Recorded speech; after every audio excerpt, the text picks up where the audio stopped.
고린도전서 15장 12절에서 20절까지의 말씀을 함께 공부하도록 하겠습니다. 고린도전서 신약성경 282페이지 고린도전서 15장 12절에서 20절까지입니다. 한 목소리로 읽어보겠습니다. 그리스도께서 죽은 자 가운데서 살아나셨다 전파된 분을 너희 중에서 어떤 사람은 어찌하여 죽은 자 가운데서 부활이 없다 하느냐. 만일 죽은 자의 부활이 없으면 그리스도도 다시 살아나지 못하셨느니라. 그리스도께서 만일 다시 살아나지 못하셨으면 우리가 전한 것도 것이요 또 너희 믿음도 것이며 또 우리가 하나님의 구원의 주님으로 발견되니 우리가 하나님이 그리스도를 다시 살리셨다고 증언하였습니다. 만일 죽은 자가 다시 살아나는 일이 없으면 하나님이 그리스도를 다시 살리지 아니하셨으리라. 만일 죽은 자가 다시 살아나는 일이 없으면 그리스도도 다시 살아나신 일이 없었을 테요. 그리스도께서 다시 살아나신 일이 없으면 너희의 믿음도 되고 너희가 여전히 죄 가운데 있을 것이요 또한 그리스도 안에서 잠자는 자도 망하였으니 만일 그리스도 안에서 우리가 바라는 것이 다만 이 세상에 살 뿐이면 모든 사람 가운데 우리가 더욱 불쌍한 자입니다. 그러나 이제 그리스도께서 죽은 자 가운데서 다시 살아나사 잠자는 자들의 첫 열매가 되셨도다. 아멘. 점령을 위한 기도를 드리겠습니다. 하나님 오늘도 우리에게 말씀을 주시옵소서.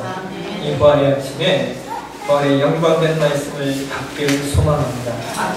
하나님 성령을 역사해 주시고 은혜 베풀어 주시고 말씀을 조명해 주셔서 우리가 주신 말씀을 잘 가슴으로 받고 깨닫게 도와주시고 이 말씀을 통하여 부활의 은혜 앞에 우리 모두가 참여되어지는 귀한 시간 되게 도와주시옵소서. 귀한 우주한 성을 세우셨사온지 하나님 말씀 똑똑히 전하게 도와주시고 전하는 자나 듣는 자나 은혜의 풍성함 채워지는 귀한 시간들을 인도하여 주옵소서. 감사합니다. 거룩하신 예수님의 이름으로 기도하옵나이다. 아멘. 본문의 말씀을 가지고 부활의 영광과 축복이라고 하는 말씀을 가지고 하겠습니다. 고대 그리스에서 가장 존경을 받던 스승 중에 한 명이 케이론이라고 하는 사람이 있습니다. 케이론은 탁월한 사고의 깊이와 이렇게 위트가 있는 교훈으로 유명한 사람이었습니다. 어느 날 케이론의 제자들이 찾아와 이렇게 질문합니다. 스승님, 궁금한 것이 있습니다. 사람이 이 땅을 살 때 사람이 사람에게 해서는 안 되는 허물이 무엇이며 하나님께 대하여 짓지 않아야 될 허물이 무엇입니까? 그러자 케이론이 이렇게 말합니다. 사람이 사람에게 해서는 안 되는 허물은 카탈라리오다. 카탈라리오. 그리고 하나님께 해서는 안 되는 허물은 휴브리스다. 휴브리스. 이 카탈라레오라고 하는 말은 사람을 뒤에서 비겁하게 비방하는 것을 가리켜 말합니다. 그러니까 사람이 사람에게 해서는 안 되는 일이 뭐냐?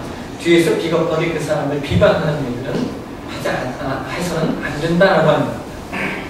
또한 동시에 인간이 신 앞에서 해서는 안 되는 일은 휴브리스다. 이 휴브리스라는 말은 자기만 옳다고 여기는 독단과 교만을 이야기하는 것입니다. 그래서 카탈라리오는 열등감의 소유자, 약한 자의 본성이고 반면에 휴브리스는 내 뜻과 상식과 기준이 다르면 틀린 것이라고 말하는 것입니다. 그래서 신학자 토마스 아퀴나스는 이런 말을 합니다. 교만이란 자기에 대한 집착이고 자기만 사랑하는 것이다 라고 이야기를 합니다. 여러분, 그리스 신화에 아주 재밌는 이야기가 하나 있습니다. 신화라고 하는 말은 말 그대로 이제 사람들이 꾸며낸 이야기, 만들어낸 말입니다. 그 만들어낸 이야기 중에 이 프로크루스테스라고 하는 프로크루스테스의 침례라고 하는 이제 그 꾸며낸 이야기가 있는데요. 이 이야기는 인간이 얼마나 자기중심적인가를 대변하는 그냥 당시에 사람들이 이렇게 인간이 얼마나 자기중심적인가를 이야기할 때 많이 이렇게 인용했다, 써먹었던 이야기입니다. 이 프로크루스테스라고 하는 한 사람이 캐피소스라고 하는 강가에 살고 있었다고 합니다. 근데 이 사람이 그 지나가는 나그네들을 자기들의 초대해서 데려와서는 어떻게 하냐면 자기가 만들어 놓은 침대에 이렇게 눕혀놓고 그 사람의 다리가 침대 길이보다 짧으면 다리를 잡아당겨서 늘리게만 해요. 늘리고 반면에 길면 침대 길이보다 길면 그 다리를 이렇게 잘라버렸다고 합니다. 그러니까 이 그리스도 신화에 나오는 이야기는 사람이 자기가 만들어 놓은 침대가 기준이 되어서 그 침대 길이에 맞지 않으면 다리를 늘리거나 혹은 잘라버리는 이 인간의 이야기. 그래서 인간이 얼마나 자기 오만에 빠져 있는가를 우화적으로 말하면서 조수를 보내는 내용이 이 프로크루스테스의 침대라고 하는 이야기입니다. 우리 인간에게는 마음에 이와 같은 침대가 있다라고 하는 거예요. 자신이 공부한 학식 혹은 자신이 경험한 경험들을 가지고 다른 사람들을 판단하고 자기 지식에 혹은 자기 삶의 경험에 맞추려고 하는 이 사람들이 너무나 많이 있습니다. 우리가 날마다 나에게 과연 어떤 침대가 있는가를 우리는 나 자신을 돌아봐야만 됩니다. 우리 주위에는 내 생각과 다르다는 것 때문에 차이점을 인정하지 않고 히브리스라고 하는 교만에 빠져있는 사람들이 너무나 많이 있습니다. 인간의 자기 교만과 자기 판단을 잘 보여주는 예가 하나 있는데 여러분 잘 아시는 고대 그리스의 철학자인 소크라테스라고 하는 인물이 있지 않습니까? 이 소크라테스가 젊은 시절에 자기 지식으로 인해서 꽤 교만했던 사람이라고 합니다. 한 번은 이 소크라테스가 배를 타고 강을 이렇게 건너가면서 상호에게 아주 교만한 눈빛을 지으며 이렇게 말했습니다. 그대는 철학을 안용? 철학을 알아야 사람이지. 그 말을 듣고 화난 사공이 어떻게 했겠습니까? 강의 한 중간쯤 갔을 때 화가 나서 그냥 배를 그냥 확 뒤집어 엎었다고 합니다. 그러고는 물에 빠진 소크라테스를 보고 사공이 이렇게 말합니다. 그대는 수영을 안용? 수영을 알아야 사람이지. 여러분, 이 사람은 소크라테스에게 아주 많은 큰 깨달음을 남겼습니다. 자신이 알고 있던 지식을 가지고 남들을 무시하는 오만에 빠져 있었던 소크라테스는 그 일을 겪고 난 다음에 그가 한 말이 바로 이 말입니다. 너 자신을 알라. 여러분, 우리가 잘 아는 이 소크라테스의 유명한 말, 너 자신을 알라, 이 말은 소크라테스가 강에 빠져 죽을 뻔한 경험을 하고 난 다음에 나온 말입니다. 사랑하신 여러분, 인간의 교만과 오만함에 관해서는 할 수 있는 이야기가 수도 없이 많이 있습니다. 오고가는 여러 세대에 고작 살아야 100년밖에 살지 못하는 인간들이 어떻게 우주 만물의 그 놀라운 신비를 다 알 수 있으며 어떻게 하나님의 일하심을 다 알 수 있겠습니까? 고린도 교회의 모습에도 바로 이와 같은 일이 있었습니다. 오늘 공독한 말씀 고린도전서 15장 12절을 보게 되어지면 바울이 고린도 교회의 모습을 보면서 이렇게 한탄하고 있습니다. 함께 읽으실까요? 같이 읽겠습니다. 그리스도께서 죽은 자 가운데서 다시 살아나셨다 전파되거늘 너희 중에서 어떤 사람들은 어찌하여 죽은 자 가운데서 부활이 없다 하느냐. 고린도 교회 안에 예수를 믿으면서도 불구하고 예수님의 부활을 믿지 않고 거부했던 교만한 성도들이 있었습니다. 이 소식을 바울이 듣게 됩니다. 근데 여러분, 바울이 어떤 사람입니까? 바울은 성경을 읽다가 예수님을 만난 것이 아니라 다메섹 여정에서 부활하신 예수님을 만났던 사람입니다. 그는 성경을 통하여 부활의 사실을 접한 것이 아니라 친히 부활하신 예수님을 만나서 경험했던 사람이라고 하는 것입니다. 부활이 없다고 주장하는 고린도 교회의 성도들의 말을 듣고 바울은 마음속에 많은 근심과 마음속에 터지듯한 격동이 일어났다는 것입니다. 여러분, 바울 시대만 그렇겠습니까? 십자가 사건은 역사로는 믿는데 예수님의 부활은 믿지 못하겠다라고 하는 사람들이 얼마나 많이 있는지 모릅니다. 예전에 저에게 가르침을 주셨던 한 목사님이 이런 말을 하시는 걸 제가 들었습니다. 자신이 전도사 시절에 한 교회에 이게 부교육자로 있었는데 목사님 부활절을 맞이해서 설교를 하라고 하시더랍니다. 그래서 열심히 부활절 설교를 준비해서 설교를 했습니다. 설교를 하고 이제 마치고 반에서 딱 내려오니까 담임 목사님도 아니고 담임 목사님 사모님이 전사님 부르시더래요. 전사님 봅시다. 사모님 이렇게 얘기하시더래요. 전도사님, 신학을 잘못했네. 성경의 부활은 메타포야, 메타포. 메타포라는 말은 은유라는 말이에요. 은유. 3년 동안 하신 가르침이 예수는 죽었지만 제자들의 가슴에 살아 역사했기 때문에 부활한 거야 라고 이야기를 하더라고요. 이 말은 무슨 말이냐면 실제로 예수님이 육체적으로 부활하신 것이 아니라 사람들의 정신 안에 부활했다. 정신 안에 부활했다. 이것이 여러분 자유주의 신학자들이 이야기하는 것들입니다. 그래서 그 목사님이 이렇게 반문하셨답니다. 사모님, 만약 예수님의 부활이 육적 부활이 아니라 사상적 부활이라면 부활한 사람들이 참 많겠네요. 보십시오. 예수님 부활하신 날이라 스모그도 일어나잖아요. 얼마나 거룩한지 스모그가 일어나지 않습니다. 사실. 네? 만약 예수님의 부활이 어떤 사상적 부활이라고 하게 되어지면 여러분 부활한 사람이 얼마나 많이 있겠습니까?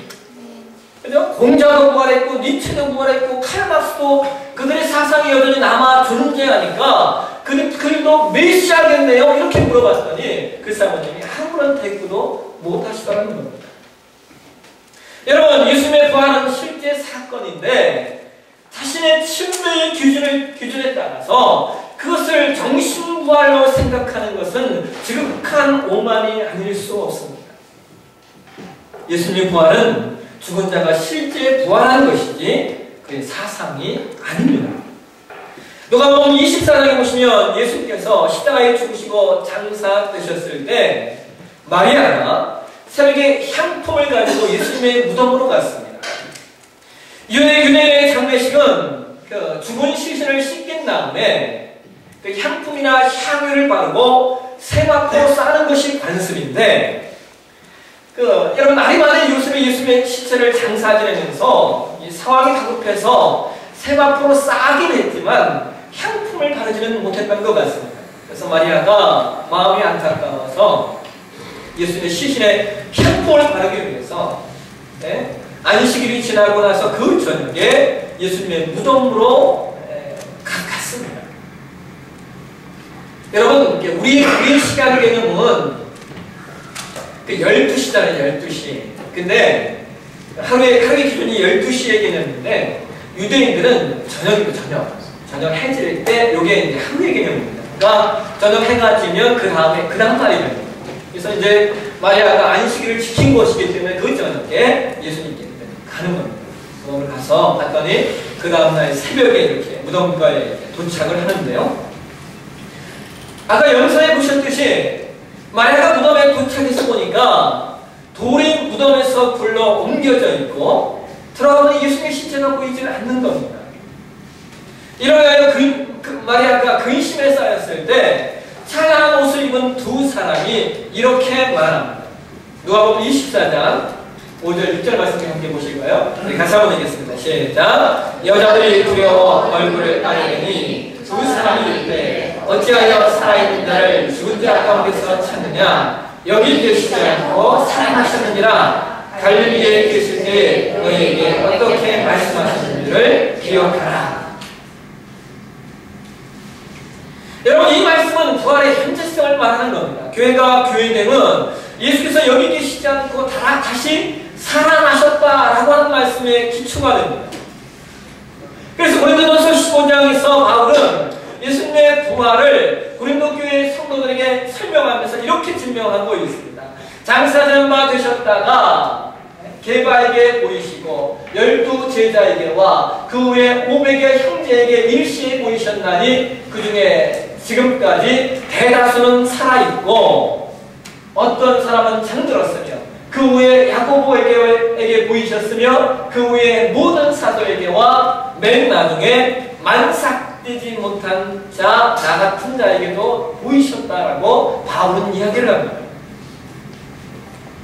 여러분, 바울은 예수님의 부활을 목격한 사람이 한두 사람이 아니라고 지금 증명을 하는 거예요. 여러분, 여기 여기 500의 형제 이 편이요. 학자들은 초대교회의 유력한 자들에 관하여 하는 말씀이기 때문에 예수님의 부활을 본 사람이 훨씬 더 많았을 것이라고 말합니다.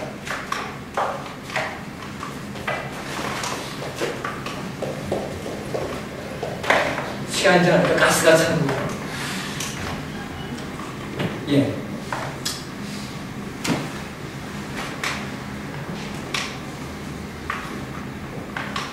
바울은 예수님의 부활을 목격하는 사람이 한두 사람이 아니라 500명이 넘는 사람들, 수많은 사람들이 목격한 사건이기 때문에 한두 사람이면 입맞히고 한두 사람이면 이렇게 얘기하자 할 수 있지만 500명이 넘는 수많은 사람들이기 때문에 이것은 속일래야 속일 수 없고 이것을 어떻게 거부해야 거부할 수 없는 사건이라고 합니다.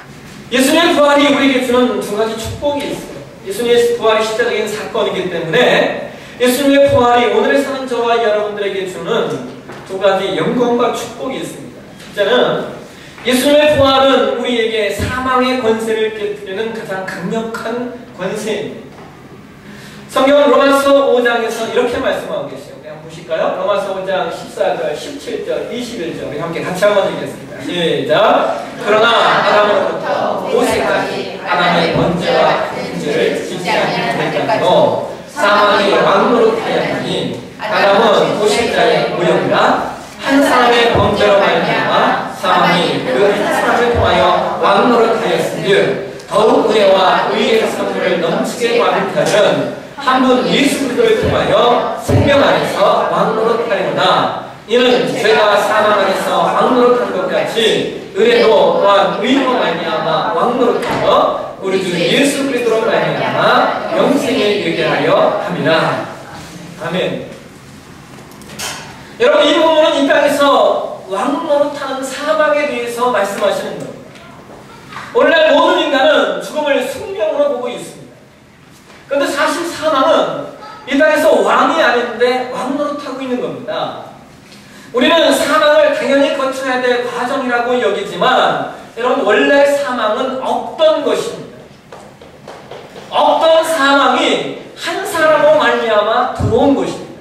즉, 아담의 죄가 사망을 불러왔으며 죄에 대한 심판의 모습으로 이 땅에 오게 된 것입니다. 그래서 사망이 왕노릇하게 된 겁니다. 여러분, 이 세상에서 죽음을 피해가는 사람이 있겠습니까? 그 누구도 없습니다. 사망이 왕의 권세로 부르는데 그 누가 거부할 수 있겠습니까? 그런데 여러분, 바로 이 사망을 사망시키는 것이 예수님의 부활입니다. 우리가 썩어질 육체를 가지고 있을 때는 어쩔 수 없이 모두 한 번은 죽음을 맞이하지만 예수님께서 죽음에서 부활하심으로 말미암아 하나님의 백성들이 둘째 사망의 해를 받지 않게 하시고 후에 다시 완전한 모습으로 부활하여 하나님의 영광의 은혜를 누리도록 하신 것이 부활입니다. 여러분, 우리가 성경을 잘 보시면 예수님은 이미 그의 공생의 기간에 죽음을 거부하시고 죽음을 하찮게 여기셨던 것을 우리는 성경을 통하여 볼 수 있습니다. 죽음의 권세를 우습게 여기시고 그 죽음이 예수님의 사역을 방해할 수 없었습니다. 여러분 기억하시지 않습니까? 예수님이 나인선 과부의 아들을 살리시고 회관장 야이로 자기의 딸을 살리심으로 이미 부활 전부터 예수님은 사망을 무시하셨던 것입니다. 그러므로 신자는 예수님의 부활을 믿는 자로서 사망의 권세에 위협을 당하거나 사망을 두려워해서는 안 됩니다. 18세기 영국의 영적 대각성 운동을 이끌었던 존 웨슬리에게 한 사람이 묻습니다. 당신이 내일 밤 12시에 죽는다면 어떻게 하시겠습니까? 당신이 내일 밤 12시에 죽는다면 어떻게 하시겠습니까? 그러자 웨슬리는 서슴지 않고 이렇게 답합니다. 예, 저는 그 남은 시간 동안 계획했던 대로 시간을 보낼 것입니다. 오늘 밤과 내일 아침은 글로체스터 교회에서 설교하고 오후에는 툭스버리로 차를 타고 가서 설교할 것이고 다음에는 회의를 진행할 것입니다.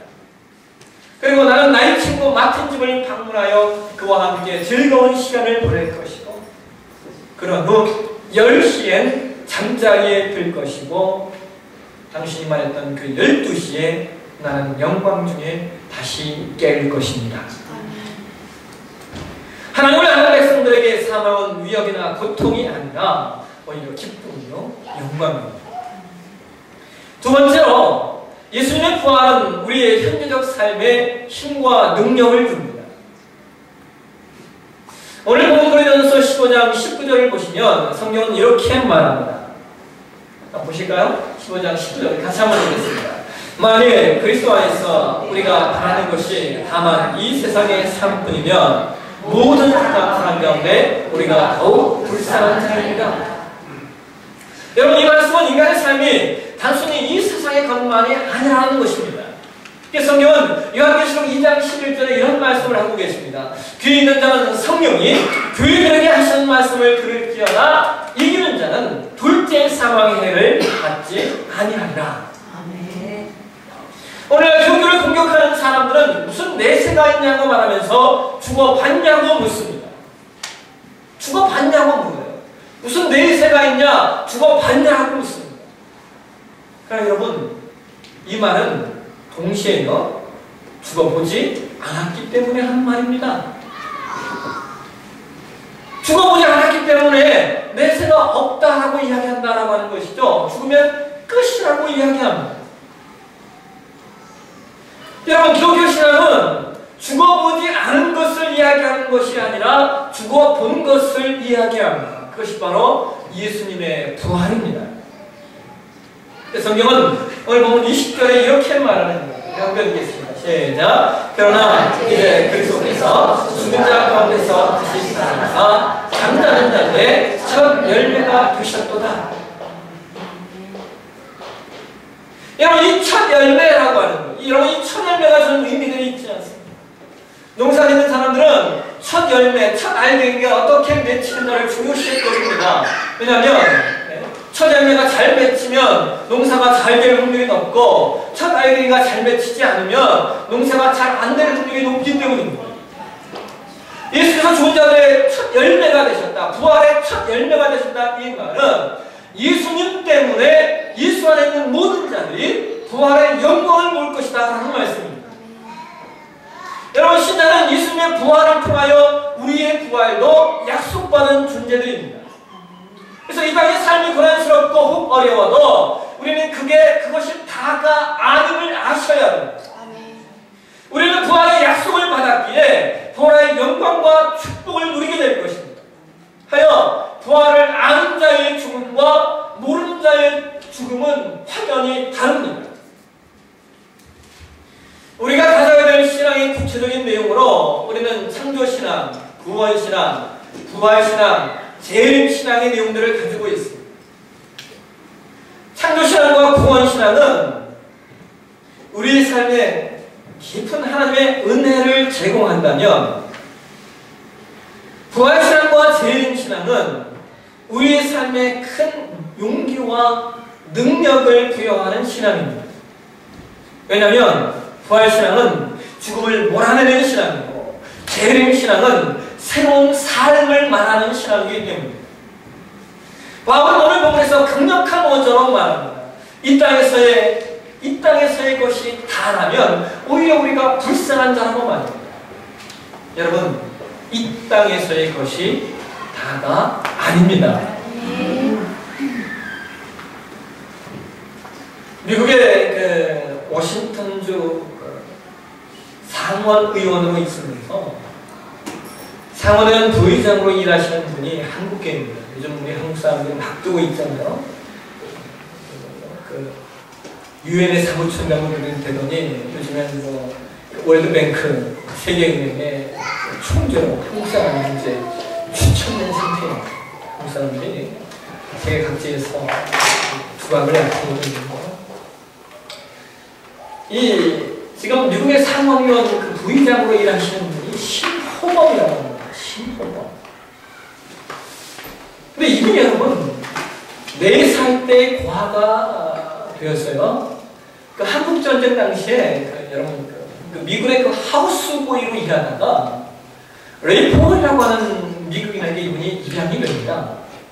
입양돼서 미국에 갔는데 이분이 뭐 영어를 한마디도 못하잖아요. 초등학교도 나오지 않았던 분이니까 미국 입양돼서 가서 이분이 하루에 3시간씩만 자고 하면서 뭘 했냐면 여러분 영어 사전을요 그냥 무조건 암기했다고. 영어 사전 펴놓고 무조건 암기해가지고 이분이요 1년 4개월 만에 그 미국의 대입 검정고시를 패스했답니다. 한국에서 초등학교 나오지 않은 분이 초등학교 미국은 하이스쿨이 미들스쿨이 없죠. 그러니까 하이스쿨 이 과정을 1년 4개월 만에 이분이 패스를 했다고. 이분이 하원 의원에 당선이 되고 상원 의원에 도전하는데 아주 적은 표 차이로 떨어졌대요. 그래서 그분이 어떻게 하면 다시 다음에 당선될 수 있을까 고민하다가 이분이 생각해낸 게 뭐냐면요. 이런 곳에서는 이기려면 사람들에게 개인적으로 인사를 해야 되겠다라고 생각을 했다. 그러니까 이 워싱턴에서 내가 당선이 되려면 사람들하고 개인적으로 인사를 해야 되겠다. 그래서 그 후부터요. 이 사람이 자신의 선거 지역 인구인 29,000 가구 32만 명의 집을 두드렸다는 거예요. 29,000가구를 이분이 다 두드려서 시험공입니다. 인사하고 다음에 다시 상원의원 나올 겁니다. 상상해 가십니까? 그 열정과 성의에 워싱턴 주민들이 감동을 했고요. 그 결과로 당시 4선 의원을 상대로 다시 선거에 나가서 이 사람이 상원의원에 당선이 되었습니다. 작년에 이분이 한국을 방문하셔서 그분의 이야기가 이 방송이 되었습니다. 제가 그분의 이야기, 그 방송을 보면서 그분의 한마디 때문에 제 마음이 감동이 있어서 한참을 그냥 앉아서 울었습니다. 그 얘기가 뭐였냐면 이 얘기였어요. 그분이 미국에 처음 갔는데 그 당시에는 인종 차별 심각했답니다. 자기가 미국에 처음에 갔을 때는 얼마나 아시아계 사람들에 대한 차별이 얼마나 많았는지 모른다고. 사람들이 너무 힘들게 해서 너무 어려운 시간들을 보내고 있는데 어느 날 그의 양아버지가 그를 이렇게 앉혀놓고 그의 얼굴을 똑바로 쳐다보면서 이렇게 말합니다. My son, I believe you. 아들아, 나는 너를 믿는다. 여러분 이 한마디 때문에 이 신호범 의원이 그 한마디 때문에 그 어려운 시간들 그 견고히 이겨내고 그 모든 어려움과 난관들이 찾아올 때마다 그 아버지의 말 한마디 My son, I believe you. 아들아 나는 너를 믿는다. 이 말 한마디 때문에 이겨낼 수 있었다고 그가 말하는 겁니다. 사랑하시는 사람도 사람에게 믿는다는 말 한마디가 그의 인생을 바꿀 수 있습니다. 저는 이 부활의 아침에 여러분에게 이렇게 말씀드리고 싶어요. 여러분 예수님의 부활을 확실히 믿으시기 바랍니다. 아멘. 그 부활의 영광을 믿는 에베소 15장 55절 이하의 말씀처럼 그것이 사망이든 그것이 절망이든 그 모든 것에서 우리에게 승리를 주실 것입니다. 오늘 이 아침에 예수님의 부활의 영광된 소식을 전합니다.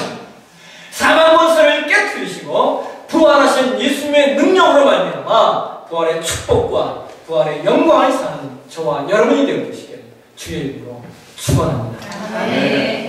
기도하겠습니다.